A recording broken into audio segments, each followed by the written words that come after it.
Hello everyone, मैं हूँ आपकी होस्ट समीरा और आज हमारे साथ है रचित सिंह। सो रचित, वेलकम टू वीरल biryani. Thank you for having me. Sir रचित, फर्स्टली मैंने कंग्रेचुलेशंस थामा के लिए, एक अलग ही किरदार में नज़र आए आप।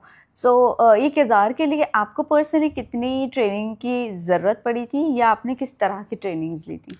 See, ये जो किरदार है ये it has a very prominent physicality to it. जी। तो मुझे वो फिजिकलिटी चेंज करने के लिए टाइम लगा, अराउंड 9 महीने के आसपास लगे मुझे, 9 से 10 महीने के बीच में. Okay. So I had to train and I have to transform my body because my first brief for Viren was he needs to physically look very big and very monstrous. और वो उस वक्त में बिल्कुल लग नहीं रहा था. So that was my first brief which was given to be my which was given to me by Amar sir and Aditya sir. Okay. And then they told me once you have made your physicality then we'll talk about कि ये character क्या है, ये कौन है, ये कहाँ से आता है. So I think that was the major challenge. Sometimes you have to also prepare outside to reach the inner thought and inner world of the character. Correct. और ये वापस से पोजीशन पे आने के लिए कितना वक्त लग गया उस बॉडी से निकलने थोड़ा में? बहुत कार्डियो करो और अपने आप ही रिड्यूस हो जाती है. आप बस कार्डियो शुरू कर दो और थोड़ा जिम की जगह और ज़्यादा एक्टिविटी करिए, आप अपने आप हो जाता है. अगर उस किरदार की बात करूँ तो किरदार में से कभी कभी क्या होता है ना, बहुत वक्त लगता है कुछ लोगों को निकलने में। तो आप कितने स्पॉन्टेनियस थे कि लाइक स्विच हो जाना, नॉर्मल अपने किरदार जैसे ही कट हुआ वैसे अपने नॉर्मल वे में आ जाना, या उसी किरदार में रहने में आपको कितना वक्त लगा था, निकलने में कितना वक्त लग रहा था? नहीं, ऐसा कुछ निकलने में रहने में ऐसा कुछ वक्त नहीं होता है. My process of acting is first of all there is no process. ऐसा कुछ प्रोसेस नहीं होता है. जो आपका डायरेक्टर बोल रहे हैं आप उसको सुनो और उसको करके दो. हाँ, your job should be that between action and cut का जो आपका एक मोमेंट होता है उसमें आप उस किरदार के थॉट में रहें. यस, वही आपको हेल्प करेगा. अब उसको प्रेप करने के लिए आप कितना भी टाइम ले सकते हैं वो इंडिविजुअल टू इंडिविजुअल डिपेंड करता है. सो ऐसा नहीं था कि मुझे निकलने में कोई दिक्कत हो रही थी या जाने में कोई दिक्कत हो रही थी. आपके डायरेक्टर हैं, आपके राइटर्स हैं, वो आपको बहुत हेल्प करते हैं, आपको बहुत सारे इनपुट देते हैं. आपको उनको सुनना है, उनकी बातों को अपने जहन में रखना है, और फिर जब आप एक्शन हो उसके बाद आप जाते ही वो जो थॉट्स उन्होंने बताया उस थॉट में रह के आप अपनी किरदार की तरह बोलिए, बात करिए, सब हो जाता है. हाँ, वैसे तो आपके लिए तो इजी होगा if I am not sure because you train so many. Training is very different than acting. आप जब Seriously? ट्रेन करते हो तो आप किसी को बता रहे हो कि आप ऐसे ऐसे कर सकते हैं. जब आप खुद एक्टिंग कर रहे हो तो बहुत मुश्किल हो जाता है वो चीज़ करना. तब आप चाहते हो आपको कोई बताए क्या मैं सही जा रहा हूँ, कितना मुझे उसमें रुकना चाहिए, कितना स्टे करना चाहिए. सो everybody needs somebody to guide them. Okay well, on set की अगर मैं बात करूँ ऑन सेट क्या कुछ माहौल था, अगर आप बताना चाहो? लाइक रश्मिका की बात हो गई या आपके को एक्टर्स की बात हो गई, उनके साथ और नवाज सर के साथ किस तरह का बॉन्ड बैठा था और कुछ लेसन्स आपने उनसे कुछ सीखा? चाहे वो नवाज भाई हो, चाहे वो रश्मिका हो, चाहे वो आयुष्मान हो, the one thing which I have learn from them is that how to make somebody feel comfortable. Yeah. Because जैसे आप comfortable feel करते हो, because they were so approachable, they were so nice and warm, कि आप अपने आप फिर उनसे बात कर सकते हो, उनसे आप सीन के बारे में बात कर सकते हो, अपने इनपुट्स दे सकते हो. And that really made me very very comfortable. और वो फिर अपने आप ही एक आप रिलैक्स हो जाते हो. You are able to perform, you are able to present, you are able to be there in the moment. So that really helped. और सेट पे माहौल हमेशा ही बहुत रिलैक्स था. कभी ऐसा कुछ टेंशन का माहौल नहीं लगा. Everybody is very relax even if you are doing a serious scene और any kind of scene. People are relax when they are doing their scenes और when they are doing their job. They are very serious about that. Yes, but ऐसा नहीं वो seriousness लेके आप हर जगह carry करो. बिल्कुल बिल्कुल. But being trainer, you know, being a coach, Nawaz sir की अगर मैं बात करूँ उनको कहा जाता है कि वो बहुत बहुत उम्दा कलाकार है. उनको देखकर आपका क्या रिएक्शन निकल रहा था वहाँ पर जब वो एक्टिंग कर रहे थे उस वक्त? हम पर्दे पे देखते हैं वो चीज़ थोड़ी अलग हो जाती है और ऐसे रॉ देखना बहुत डिफरेंस है. नवाज सर की जो सबसे खूबसूरत बात है वो सब कुछ बहुत ऐसे रिलैक्स रखते हैं जी. ऐसा कुछ हैवी नहीं करते जी. और वो बहुत शांत रहते हैं सेट पे और बहुत आराम से सबको ऑब्जर्व कर रहे होते हैं कि क्या चल रहा है. और जैसे ही एक्शन होता है देन ही just transform into that character which was something which I really wanted to learn, you know. And just by watching him, how he's just there, how he's just staying with everything, how he is conserving his energy as an actor on set before the shot. All that really helped me to understand as a new actor कि आपको क्या क्या करना चाहिए set पे, because set पे काम करना बहुत अलग होता है. Set working is very different. Yes. And that I really learned from him. So अभी ये ट्रेनिंग वाले प्रोफेशन से स्विच करना है आपको एक्टिंग के towards, because if I am not wrong ये आपकी सेकंड है, राइट? जी, ये मेरी फर्स्ट फिल्म है. फर्स्ट फिल्म है, पहले वेब मैंने सीरीज थी. एक वेब शो किया है. Of course, it's my first film. And of course, I would love to work more and more as an actor. But at the same time, I would also love to continue doing my workshops as well. Okay. ऐसा कुछ change नहीं है. But हाँ, अब acting में शुरुआत की है तो ऑफ कोर्स मैं चाहूँगा कि मैं और जितना काम हो सके एक्टिंग में करूँ, और वर्कशॉप्स तो मैं कर ही रहा हूँ. सो आपकी प्रोफेशन वर्कशॉप्स की अगर मैं बात करूँ पर्सनल उसी टॉपिक पर, सो ये जानना चाहूँगी आपके दिमाग में कैसे आया ये सारी चीज़ें कि आपको अब एक्टिंग सिखानी है, लोगों को कोच करना है, यू नो, और ये आपने खुद ने पर्सनली कैसे, किससे सीखा और किससे इंस्पायर हुए थे आप? तो पहली बात, मैंने ऐसा सोचा नहीं था कि मुझे एक्टिंग कोच बनना है. It happened to me. जब मैं शहर में आया तो आई रियलाइज कि मुझे एक्टिंग सीखनी है. And in that process I met mister Atul Mongia, who is my mentor. और उनको मैंने असिस्ट करना शुरू किया. उनके साथ मैंने बहुत सारी फिल्म वर्कशॉप्स पे असिस्ट किया, बहुत सारे एक्टर्स के साथ काम किया. Then I started giving workshop under a company which we open together called artist collective. वहाँ मैंने बहुत सारे लोगों को वर्कशॉप देना सीखा. And then eventually I started my own brand, and that also took me 5 years to establish that brand and everything. And then slowly I started, I started going towards acting as well. So वहाँ से वो journey शुरू हुई. So, अगर मैं आपसे पूछ रही हूँ, शायद से ये 10 साल का अरसा हो गया आपको ये सारी चीज़ों में. सो इस पूरे 10 साल में अगर मैं टॉप नॉच के सेलिब्रिटीज़ की बात करूँ, सो किस किस को आपने ट्रेन किया है initially? I have worked with a lot of young actors. Okay. जब मैं नया आता तो I have worked as an assistant to Atul sir, and I have worked with a lot of actors, very big actors, like I have worked with Vicky Kaushal, Alia Bhatt, and Varun Dhawan, Anushka Sharma, but I was also an assistant at that point of time. So I used to do scenes with them, which really helped me to grow as an actor.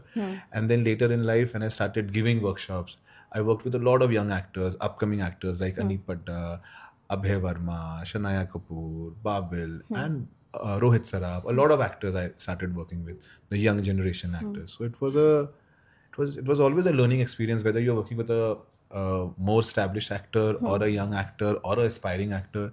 Everybody you're working with, you're just learning something.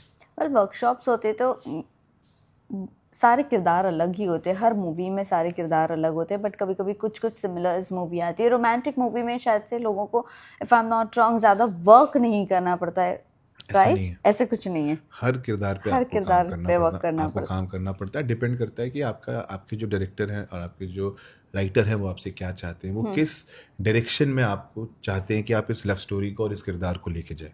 Okay. क्योंकि आप एक तरीके से उसको देख सकते हो. Okay. और आपका काम है कि वो जो चाह रहे हैं उसको डिलीवर करना. सो वो कौन सी एक ऐसी मूवी हो सकती है जो हर एक्टर्स को, हर अपकमिंग एक्टर्स को देखनी चाहिए, जिससे वो अच्छा कुछ सीख सके? It could be my personal favorite, my personal list, but मेरे हिसाब से more than any one movie, you should just start watching cinema. Okay. आपको कभी भी एक मूवी पे या एक तरह की फिल्म पे अपने आप को सीमित नहीं करना चाहिए. जी. आप कमर्शियल फिल्म में भी देखें, आप कॉमेडी फिल्म में भी देखिए, आप ड्रामा भी देखिए, आप सिनेमा देखिए, आप सिनेमा समझिए. आई think that is more important then saying कि एक तरह का या कोई एक फिल्म देखो. Cinema should be important for an actor. Well, आजकल बहुत सारी चीज़ें ये चल रही है कि फॉलोअर्स के बेसिस पे लोगों को लिया जाता है और इनका क्राफ्ट नहीं देखा जाता है. तो कभी आपने अगर कोई ऐसी मूवी देखा होगा जहाँ पर एक्टिंग आपको नहीं अच्छी लगी होगी, कुछ बता सकते हो आप? ऐसे कौन सा इन्फ्लुएंसर हो या कौन से वो ऐसा एक्टर हो जिसके सिर्फ फॉलोअर्स के बेसिस पे उसे लिया गया है? देखिए, मुझे ऐसा लगता है अगर कोई प्रोड्यूसर अगर किसी को फॉलोअर्स के बेस पे ले रहा है तो इसका मतलब वो उसके प्रोजेक्ट में जा रहा है, वो बैठ रहा है. तो उसमें फिर मेरा कोई से नहीं होता, बिकॉज जो बना रहा है, जो वो फिल्म या शो या जो भी बना रहा है, if they want them then it's okay. और अगर शायद उनको एक्टिंग नहीं चाहिए, उनको फॉलोइंग चाहिए, तो वो फॉलोइंग के बेस पे ले रहे हैं. जब उनको कुछ और चाहिए होगा तो वो उस बेस पे लेंगे. बट कुछ ऐसे कलाकारों को भी आपने ट्रेन किए हो जो सिर्फ इन्फ्लुएंसर है और फॉलोअर्स उनके ज़्यादा है, बट एक्टिंग में इतना कुछ नहीं है? नहीं, मैं सबको जब ट्रेन करता हूँ तो मैं उसको एज एन एक्टर ही देखता हूँ, ओके। चाहे वो किसी भी प्रोफेशन से आए, चाहे वो राइटर हो, डायरेक्टर हो, कंटेंट क्रिएटर हो, कोई भी हो। मेरा काम है, जब आप एक एक्टिंग वर्कशॉप में आए तो आप मेरे लिए उन दिनों के लिए, जितने दिन भी आप मेरे साथ काम कर रहे हैं, आप एक्टर हैं, तो मैं आपको आपके पेशे से जज नहीं कर सकता। ओके। अभी के लिए चाहे आप मेरे साथ 5 दिन काम करें, 8 दिन काम करें, आप एक्टर हैं। उसके बाद आप बाहर जाके कुछ भी करें, वो आप पे डिपेंड करता है। Okay.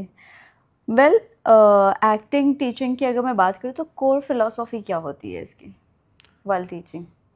I think the core philosophy यही होती है, चाहे आप एज एन एक्टिंग कोच किसी को हेल्प कर रहे हो या एज एन एक्टर कोई उस चीज़ को एक्सप्लोर कर रहा है, फाइंड योर ट्रूथ। आप जो भी कर रहे हो, जो भी किरदार कर रहे हो, आप वो उसका एक जो ऑनेस्ट जो थॉट है, जो उसका एक कोर है, वो आप फिगर आउट कर लो। जी जी। I think that's the only philosophy. At the end of the day when you are performing, you should look honest, you should feel that honesty, and if you will do that, it will come on screen.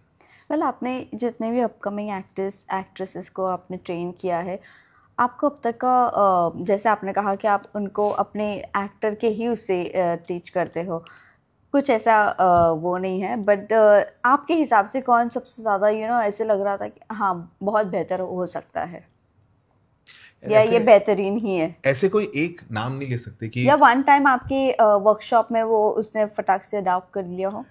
ऐसे मुझे लगता है बहुत से aspiring actors हैं जिनसे मैं मिलता हूँ, जिनको शायद अभी वो उतना बड़ा ब्रेक नहीं मिला है, जिनको उनका अपना वो चांस नहीं मिला है। तो कुछ नाम बहुत सारे एक्टर्स हैं जो वर्कशॉप्स में आते हैं।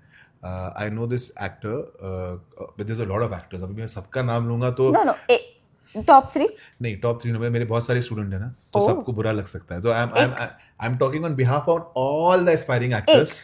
नहीं, एक नाम लेना ऐसा अच्छा नहीं होता, बिकॉज वो ऐसा कोई आप किसी का ऐसे साइड नहीं ले सकते। So I am talking on the behalf of all the aspiring actors जो शहर में आते हैं, जो एक्टर बनने आते हैं, और आप उनको डे 1 से ग्रो करते हुए देखते हैं कि जब वो डे 1 पे आए तो शायद इतने अच्छे नहीं थे, फिर उन्होंने अपनी क्राफ्ट पे काम किया, मेहनत किया, एंड इट्स नॉट कि आप करवा रहे हो, वो खुद ही मेहनत कर रहे हैं। You are just the medium who is helping them, but वो खुद ही इतनी मेहनत करते हैं, and then you just be proud of their journey. So I think the lot of actors, may be in future they will become big, and then may be they will take my name, so then you will get to know अच्छा मैं इसकी बात कर रहा था। नहीं, लेकिन आपके बहुत सारे बच्चे हैं। तो इतने सारे बच्चों में फिर एक को मैं कैसे बच्चों में आप कैसे ऐसे बोल सकते हो ये अच्छा है, ये अच्छा नहीं है? गलत बात है ना, बिकॉज सभी अपनी जर्नी पे है ना। चलिए, इसके लिए आपको बख्श दिया। फंसा रहे हो मुझे। मैं फंसूंगा नहीं। नहीं, मैं फंसा नहीं रही। वेल, मेंटली, इमोशनली और मेंटली अगर अपने स्टूडेंट को आपको सिखाना हो, सो वो कितना चैलेंजिंग होता है? कि मैं क्या सिखा रहा हूँ किरदार के बारे में? किरदार के बारे में, यस। सी डिपेंड्स, हर चीज़ ही चैलेंजिंग होती है, ऐसा नहीं तो कि कौन सा किरदार आज तक कि आपको ऐसे लगा कि बहुत टफेस्ट किरदार रहा है अभी तक? ऐसी कोई मूवी आप बता लो। ऐसा कुछ, जैसे for example Munjya, when I was doing the workshop on Munjya, ऐसा नहीं कि कोई किरदार बहुत डार्क होगा तो बहुत टफ है, या कोई बहुत लाइट है तो आसान है, ऐसा कुछ नहीं होता। किसी भी किरदार पे काम करना, उसमें मेहनत लगती है, बिल्कुल, क्योंकि आप एज एन एक्टर आते हो, आप कुछ अपनी सोच लेके आते हो, फिर डायरेक्टर कोई अपनी सोच लेके आता है। वो जो एग्जैक्ट चीज उस किरदार के लिए चाहिए, उसको एक्सप्लोर करने में मेहनत लगती है। अब वो लाइट इमोशन हो, हेवी इमोशन हो, आपका काम है उस चीज को लेके आना। तो किरदार कोई भी किरदार हो, उसका एक सही सुर पकड़ना, उस पर एक सही तरीके से काम करने में मेहनत तो लगती है। तो आप ऐसा नहीं बोल सकते कि ये वाला ज्यादा अच्छा था, ये वाला ज्यादा अच्छा है। एज एन एक्टर कभी ऐसा सोचना ही नहीं चाहिए। हर किरदार आपको कुछ ना कुछ सिखाता है, हर किरदार आपको कुछ ना कुछ देता है। हाँ, किसी किरदार में आप बहुत इन्वेस्टेड हो सकते हो, तो आपको पर्सनली लग सकता है इसमें बहुत मेहनत लगी, पर आप इन्वेस्टेड सभी में हो। Correct, but some of course some characters are special, तो वो हो सकता है। आप बड़े डिप्लोमेटिक आंसर्स दे रहे हो। मैं इतना सही जवाब, बिल्कुल इतना अच्छे से जवाब दे रहा हूँ। दिक्कत ये कि आप मुझे फंसा नहीं पा रहे हो। आप पूरी कोशिश कर रहे हो कि यहाँ से घूम के पकड़ूं या यहाँ से घूम के पकड़ूं, और मैं इतने प्यार से, इतनी सच्चाई से आंसर दे रहा हूँ। ठीक है, आप टीचर हो ना, इसीलिए। मैं अभी तो मैं ना टीचर हूँ ना कुछ हूँ, मैं तो आपकी बस बात सुन रहा हूँ और जवाब दे रहा हूँ। चलिए, एक सारे के एक्टर्स की अगर मैं बात करूँ, एक कॉमन मिस्टेक कौन सी होती है जो वो सारे एक्टर्स करते हैं ड्यूरिंग वर्कशॉप्स? आपने कभी नोटिस किया हो? Common mistake? हाँ। नहीं, कभी कभी जब हम वर्कशॉप में आते हैं तो समटाइम्स हम कभी कभी उस स्पेस से भी आते हैं कि मुझे मेरा बेस्ट करना है. जी. आई थिंक वो नहीं सोचना चाहिए, because workshop is a space to fail, fall, explore correct, right. And try everything.